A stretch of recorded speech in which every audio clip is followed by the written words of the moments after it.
guys, welcome to T-Fafers TV. Murise kuma TV ese enyika tadzoka nedzimwe nhau dziri kupisa dziri kutenderera pa social media. MaZimbabweans ari mu South Africa ku Pretoria anga chimacha achitoito achidedzera kuti ED neZANU-PF taneta navo vakarigger anga chitomacha achitoito paine maporisa C.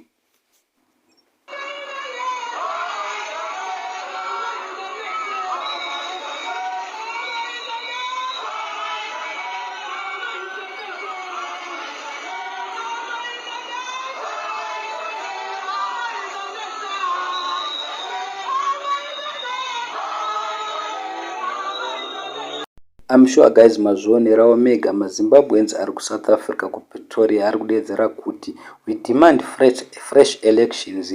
Handizi guys unoti kudini nazvo because vanachamisa triple C iri kudedzera kuti pakarigwa. It's not kuti vanachamisa but almost munhu wese anozviziva kuti pane chitsotsi chakaitika, asi ZANU-PF haibvumi iri kuzviramba. Saka maZimbabweans ari kunze kwenyika it's not kuti inoiti zviri kuitika ku South Africa chete asi kunze kwenyika almost countries ese vanhu munongoziva mega maZimbabweans akazara kunze kwenyika. Saka vane bvumidzwa kuti vaita sevatoitoi vaite mademonstrations avo, asi kuZimbabwe problem iripo ndekuti kana kwakuri kunzi ngakuitwe mademonstrations kunorohwa munhu kuti ange achamama. Munongoziva mega kuBulawayo vanga vachida kutoita mademonstrations asi zviri kunzi maporisa akabhana zvinhu zvanyaya yachona. Saka ndo zviri kuita kuti vanhu vaite kakutukana because vamwe vari kudedzera kuti nyaya iyo yamuri kutaura nezvayo tiri kuiona ikoko kwamuri kuita mademonstrations acho muchimacha muchitoitoya kuri useless. Dai muchiuya kakupi kuZimbabwe